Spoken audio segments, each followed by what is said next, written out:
Oh yeah, we're ready. We're ready to rock and roll all night. Yeah. In honor of the late great Ace Frehley. It's Frehley, Charles. Frehley. It is Yes, you're right. It Frehley. is Ace Frehley. I know it's hard for me to do that too. I want to say know it Frehley. just sounds weird, but anyway, yes. Welcome to Get to the Hook. I am your co-host Charles Latibeaudiere, And I am your co-host Eric Colley. and we are paying our much due respects to the original lead guitarist of Kiss, who passed away last week. And I have to say, I was overwhelmed to see and pleased to see the reaction to it, because as we've talked about on this show, and you've certainly, if you're a music fan, know that Kiss is much maligned as far as the quality of their music, and I think completely unfairly. Yeah. But there was an appropriate outpouring of love for what Ace Frehley and his bandmates created, the legacy of Kiss. Because even if you don't like Kiss's songs, you think the songwriting is childish, and maybe it is. I mean, they are simple songs. Yes. Kiss never aspired to be great artists, but there was no denying the talent of Ace and his guitar playing. It was incredible as a performer. The smoking Les Paul with the light shows that were built into the guitar and all the stuff that would shoot out of the end of it. And it's, as we will discuss, it's the reason I first picked up a guitar. you and a lot of people. We've seen that from the tributes. First album that I ever owned. And my first concert. Wow, that's right. So your first album, my first concert. Kiss has I make no apologies about it. Like I said, I know as music fans, we know they are not super well respected by critics, but fuck the critics. I honestly, I mean, they didn't. At some point, you got to say that sometimes. They didn't revolutionize music in an artistic sense. They weren't the most incredible, nuanced songwriters, but there's a reason they are iconic, that they endure. And whether people want to say, "Oh, it's because of the marketing and the makeup and the blah blah blah," whatever, it worked. All of that is part of it. Yeah, all of that is definitely part of it. There. And I think they made certainly from look, I was 8 years old, and it made rock and roll, like heavier rock, more accessible, I think, to a larger audience, and also, yes, a younger audience who, kids may just have seen the makeup and like, oh, that's cool, but then you listen to it and you liked the songs. I played the hell out of Kiss Alive 2, much to, like, my parents got it for me, like I said, first album I ever got. I got it for Christmas in '77, and I think they probably regretted getting it for me probably a week after Christmas, because I just played it constantly. That's the thing. As a kid, my older brother had Destroyer, which we've got right here beside us on the set, and I was fascinated by the cover. I was like, are these like superheroes and supervillains? And what is this? I just was like transfixed by it, as a lot of kids were. But then when I listened to the record, I loved it. And this album had Shout It Out Loud and King of the Nighttime World and Beth and Do You Love Me, Detroit Rock City, all these great songs. Great album. It was actually, my cousin had this album, and we would play that when I went over to their house, and then the next album that came out was Kiss Alive 2, and that's what I got for Christmas. So, because I think my parents heard me every time we were over at their house, they heard us playing Kiss, and so they just bought me the next Kiss album. Just to have something else for them to listen to? Right. Just Exactly. something besides this one record. I mean, I like disco. When they did I Was Made for Loving You in '79, a lot of Kiss fans hate that. I love that song. Yeah. Like Kiss Disco, and Ace tore up that solo. He really did. And you know what? I guess it's appropriate that there was such... The reason I thought there wouldn't be is because he wasn't with the band for a very long time. Ace wasn't. And even at their very... acrimonious. It was acrimonious at times, and even their final show that they played, he ended up not performing with them because it was a battle over money. Yeah, he said they had to have deep pockets. And that was right, their last big controversy in 2023. If you remember, Paul Stanley was on the Howard Stern show, and Howard asked, why didn't Ace and Peter play at the Rock and Roll Hall of Fame induction with you in 2014? And Paul said, if the two of them had played with us, we would have had to change the band name to Piss. And Ace was not happy about that. So in 2023, he was on the Eddie Trunk show and said, he needs to apologize to me because I've got dirt on them that I've had for decades. And if they don't apologize, in 7 days, I'm going to release whatever it is. Right. And then he comes back and he says, he's like, right after that, I was surprised. I looked at my phone. I get a call from Paul. And I answer it. And he just goes, I'm not apologizing. F you. And hung up. And so Ace goes, well, I've decided not to stoop to their level and release the things I had. Like it was bad, and that It was was just. definitely acrimonious, and that's why I But thought you see maybe these. it wouldn't be, that much. He wouldn't get his accolades, wouldn't get his flowers, and maybe the reason he did is the reality is he's the first of the original members to pass away. Which also was in its own way kind of shocking because not so much Paul and Gene. Gene famously said he's never drunk alcohol, doesn't. Peter and Ace partied. Yes. And a lot of 70s rock stars who partied are no longer with us. And it's amazing. And even his death, he fell and hit his head and got a brain bleed. It was sort of random. Yeah. Not the way when you know the life that Ace led and, and the battles that he had, you wouldn't. That's not what you would have you wouldn't scripted think as how it would end. One of the most iconic rock stars of all time who Yeah. partied every night and every day and rock and roll all night. But what is I think fitting is that he was in a studio and he was getting ready to go out on a tour and he was still about the music. He was. He released an album last year in 2024 called 10,000 Volts, charted at number 72, hit number 4 on the sales chart. He still had fans. His first top 10 solo album was in 2014 because his fans never left him. Yeah. And I think, and that's the thing, the tributes that you've seen, Mike McCready from Pearl Jam, Sebastian Bach from Skid Row, Tom Morello from Rage Against the Machine, Alice Cooper, Dee Snider, Def Leppard, Anthrax, Pantera, Steve Vai, Zakk Wylde, all these legends of rock music from different generations. So many of them were like, oh, Ace was the guy. Either like somebody like Alice Cooper was a contemporary and knew him then and just loved him. Everybody seemed to love Ace, except sometimes Paul and Gene. Except Paul and Gene. Sometimes. And even they have said things about like how important he was, obviously, to Kiss, to them becoming what they were, to being whatever shred of respect they had. A lot of that came from Ace. And they just, all those things, you can have 30, 40, 50 years of fighting with somebody. Yeah. But when they die, and I think it's not just, you're sad they died. It's like parents who have a child but have a bitter divorce. You still have that one thing you made that you love that will be important to you.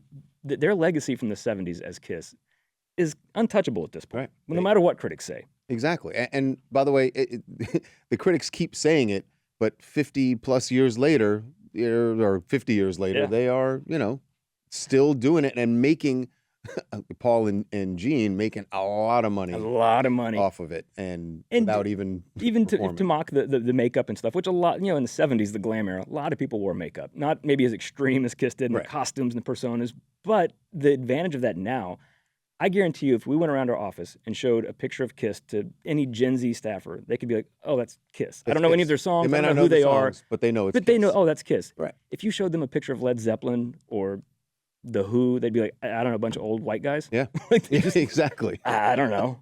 It has nothing to do with the music, but it worked for Kiss. It works. And by the way, we're gonna get into the music. Yeah, was good, man. It was like I said, you and I, the image of that just fascinated me, but it was the songs that kept me coming back, and I've listened to all these years. Yeah, and as you just ran on the list of respected musicians who had such glowing things to say, and maybe that's part of the narrative too, is that the rock establishment of the 70s was like turning their nose up at them, but these guys are all middle-aged or older at this point. They are the rock establishment, and they're like, yeah, no, Ace was great. We love Kiss.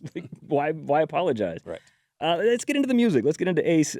Paul Daniel Frehley, born 1951, got his nickname Ace because he was just so good at getting dates with girls for himself and for his buddies. Which, I mean, right there, it's like, okay, there's Kiss off and running. 1973, he joined the band. There was a Village Voice ad that Paul placed that said they were looking for a lead guitarist with flash and ability.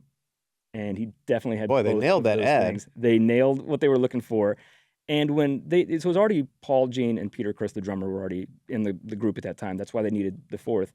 And so when Ace came in, they were already working on the album. They just needed somebody to come in and record their parts.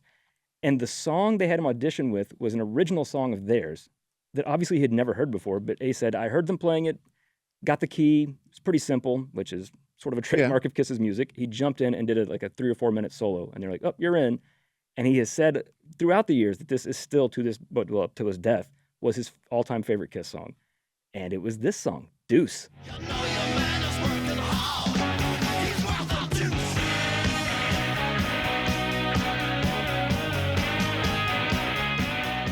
That's... I mean, listen to that. It's cold. It's just... I know. I mean, we were just dorks, but I love... That song is so good. And there's nothing to it. Like Gene wrote the lyrics. He goes, the lyrics don't mean anything. I don't know. I was just putting words together. Like, what did he know? Exactly. But it just sounded good. Yeah. The quote Paul Stanley said once that rock and roll doesn't come from the brain, it comes from the crotch. and Yeah, there's something maybe there's to a that. middle ground. You can hit a middle ground at least. There's something to that. I There's mean, something to that. I didn't know until I was actually looking up some notes for this episode, because obviously you and I both know a lot about Kiss and Ace and stuff. I didn't know he designed the double lightning bolt logo. oh, I didn't know he did that. He either. did like a rough drawing, and then Paul kind of polished it, and then of course they probably got Right. some sort of professional to do it. But the idea of the iconic Kiss Right. logo was apparently Ace's. Wow. So you got to give him his props for that. There you go. Yeah, he was an amazing guitar player, and wrote a couple songs. The first album he wrote, co-wrote the song "Cold Gin," which in high school my buddies had guitars, my brother had a drum set, so we had a little band, as everybody in high school does. That was the first song we learned to play. So it was the first song really? I learned to play on drums was "Cold Gin." At like 15, yeah, I'm sure my mom loved that. Yeah, Ace was writing songs, and all the members of Kiss sang, because they never really had one specific lead singer. I mean, I guess maybe Paul, but Paul, not really. Gene. I mean, I always thought of it as Peter Paul Criss and sang Gene. Beth was their biggest hit. Peter sang Beth, Ace but Ace didn't was want to like sing. I always think of Ace.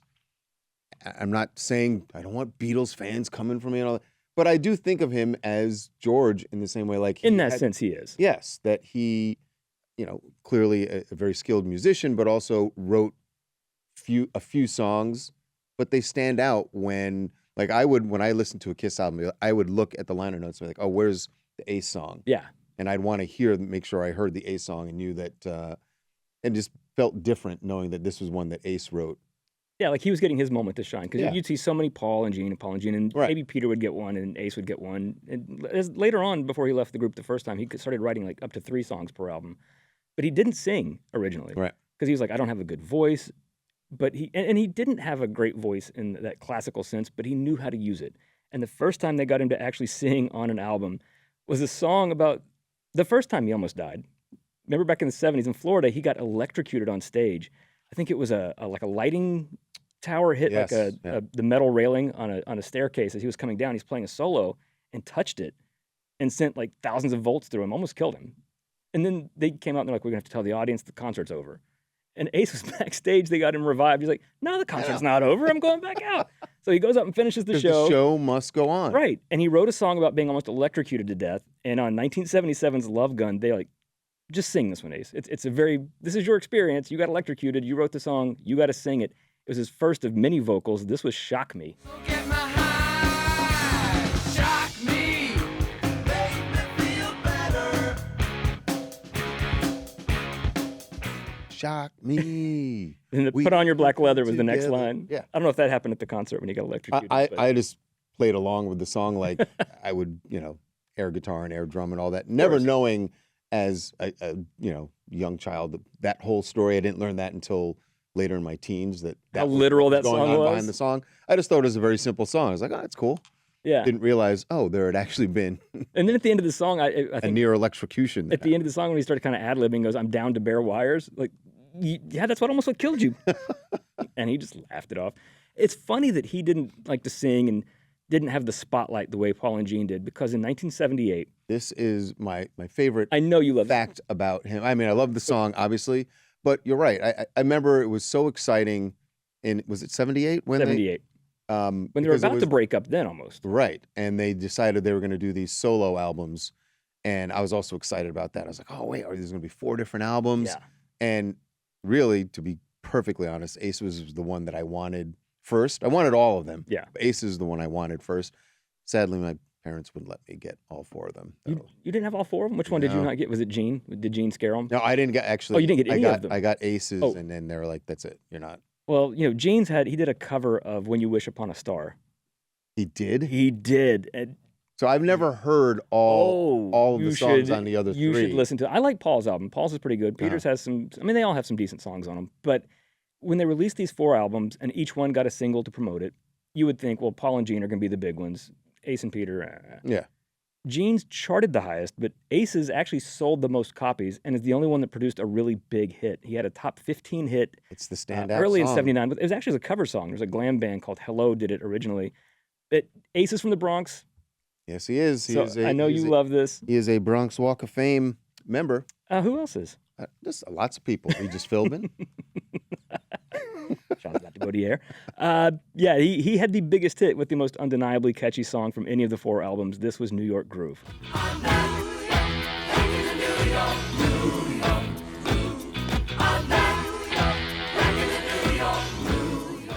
Every time I go back in New York, I always think of the line, "Here I am in the city Yeah. with a fistful of dollars." And baby, you Baby. better believe. Better believe. And I think the success of that song, honestly, I kind of wonder if that indirectly hastened the end of Kiss. Because once they all saw they could do what they wanted to do. Yeah. And they weren't under the thumb of Paul and Gene, as Ace and Peter were. And also, there's been so many conflicting stories over the years. Like, was Ace fired from the band? Did he quit? Gene has sort of alluded that he was fired for all the drinking and the drugs and stuff. And Ace is like, "No, I quit because I didn't like where you were taking the band." He was gone by 82. Peter Criss was gone in 1980, a couple of years before.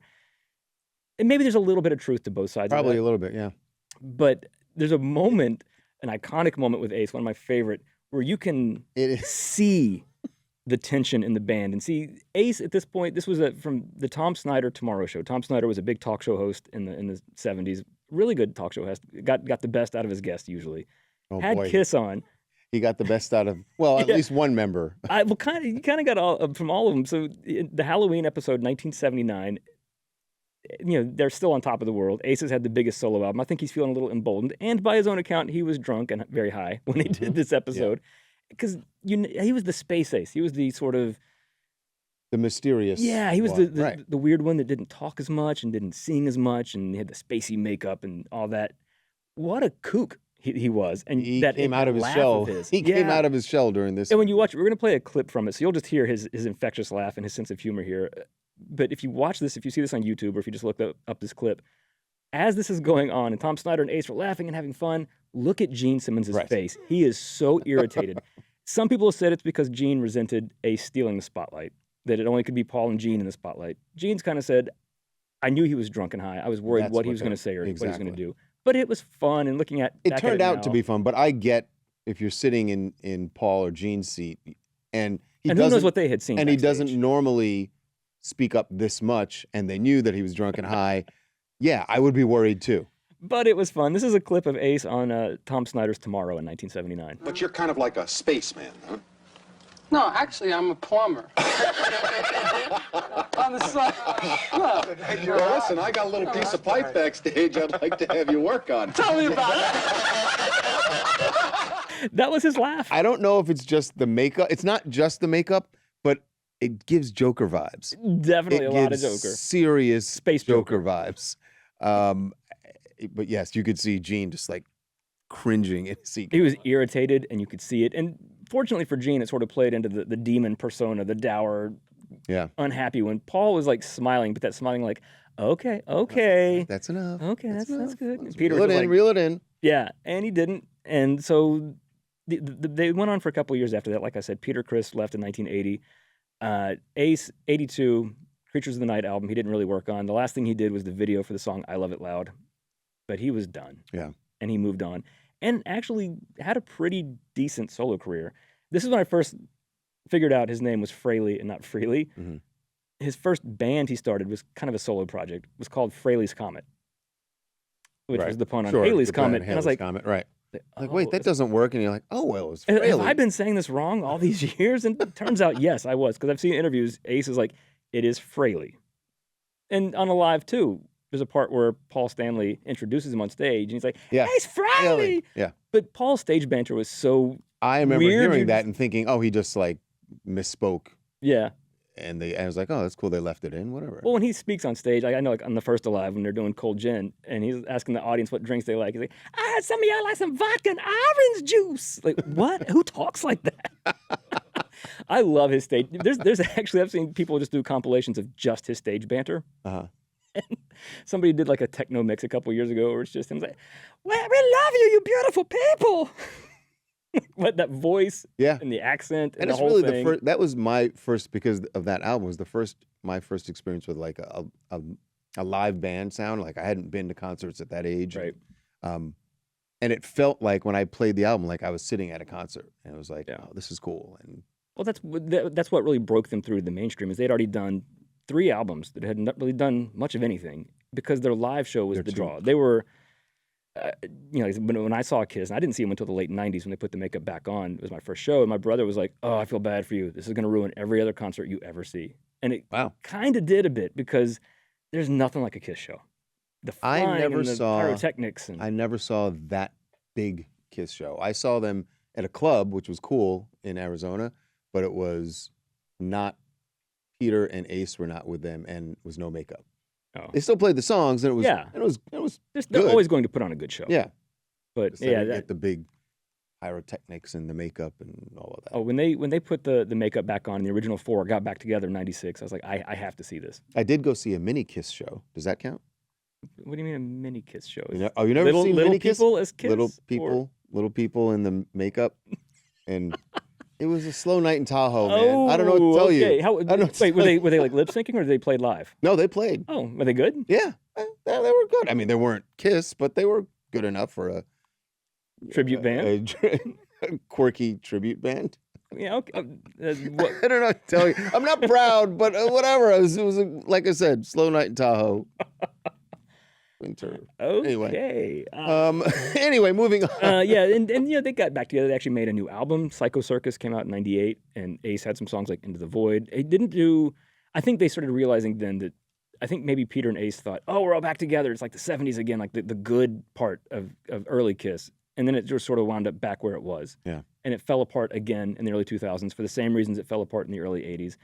And they never got back together. And I get it, but it was sad. As a fan, you just always wanted to see the 4 of them. Too much water under the bridge, as they say. Yeah. And it definitely got really bad. But I'm always confused on this. So I think Peter and Ace owned their own likenesses, the makeup. Peter owned the Catman makeup. Ace owned the... They all 4 owned it, Yeah. which was smart. And after the reunion fell apart in the early 2000s, because Paul and Gene were like, okay, we're keeping the makeup on. We're not going back to not wearing the makeup. They bought the rights from Peter and Ace. And I don't know what they, I think it was like a flat fee.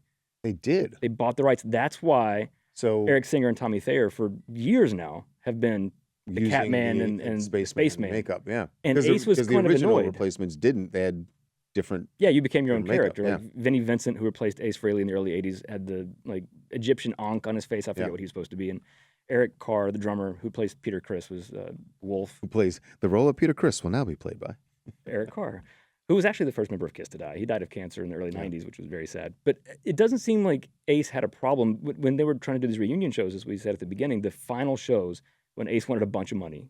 And part, I think, of what he'd always wanted was Tommy Thayer can't wear my makeup. Right. You can't have I'm two Space Ace. spacemen. You Yeah. can't have two spacemen out there. But he did say, he's like, okay, he can play on stage. Like, we can play, but they were going to have to pay him a lot of money, and they were not going to do that. We're not going to bow. But the fans would have wanted to see that. It would have been weird to have two spacemen, though. Yeah. But anyway, would have been better if he had been there. Greed, man. I don't want to say it's greed because, look, I'm sure he had his reasons for why he wanted the amount of money he wanted. And Paul and Gene are businessmen. Paul and Gene are and businessmen. to And they're the their ones credit- who are, Yeah. keeping this industry, this enterprise going. So 'Cause I'm they sure may seem like feel- these like greedy fuddy-duddies to some people. When you watch that Tom Snyder clip and Gene, who like I said never drank, never did drugs, but those are the two who kept the whole thing afloat. I think if they had all been partying like that, Kiss would have just faded. Yeah, And there needed to. Someone had to be the adult in the band, right, and they were the adults. and they were smart enough to find ways to keep selling it. They stayed relevant through the '80s into the '90s. In a big, big way. They did. I remember early on at TMZ. Do you remember the group AFI? Like one of those Yeah. like emo alt rock groups. Davey Havok was the lead singer of that group, and I remember a camera person got him out and said, "Hey, do you think I saw this thing that somebody said Kiss is the biggest sellout group of all time? Do you think that's true?" And he goes, "No." He goes, "Honestly, Kiss's whole thing was selling merchandise and being a commercial entity." He goes, Yeah. "What did they sell out?" He Yeah, goes, how- "I would how- argue no band has ever stayed true to who they are more than Kiss." Yeah, that's It's- true. It's true. From the get go, And they never They pretended- marketed themselves, and they said this is.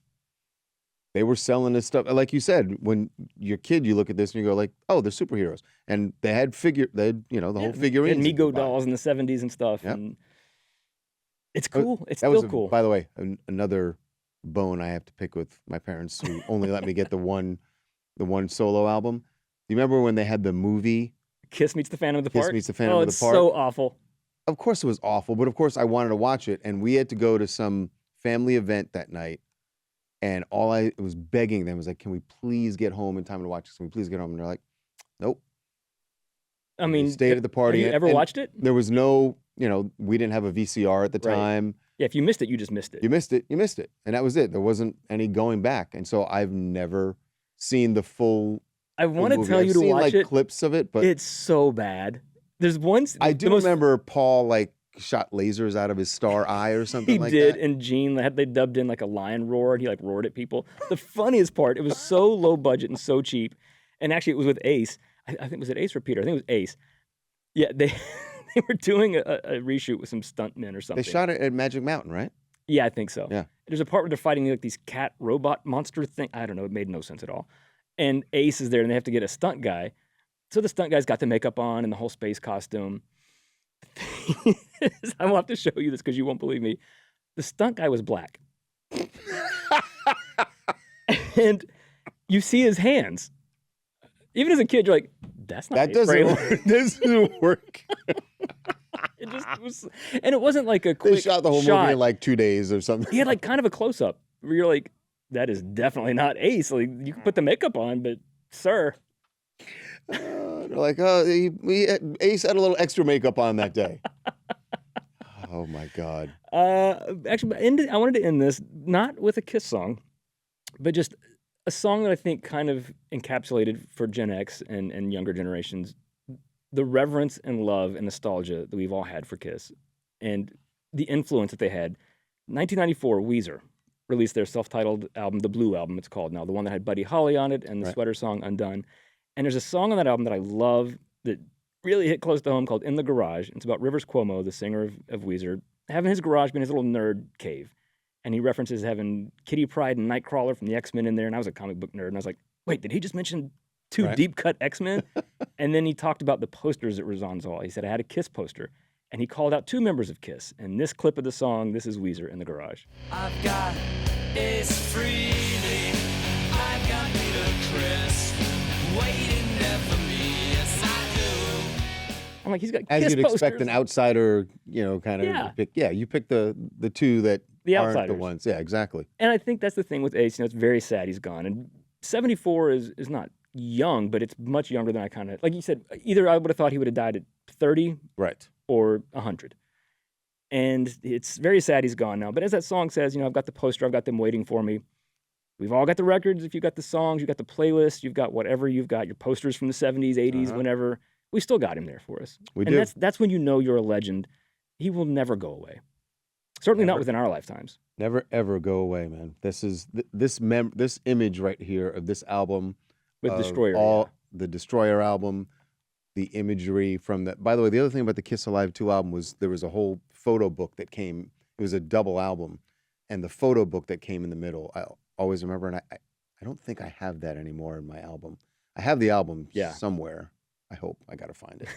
But yeah, all those images totally burned in my brain. Oh, I used to, I wanted to be a comic book artist as a kid. I can't tell you how many times I've drawn pictures of the members of Kiss. That's right. You're actually an excellent I used to, artist. well, thank you. Oh, I used to if I had like pictures of stuff, like, I don't know, whatever, I would of course, draw the makeup on people that, Right.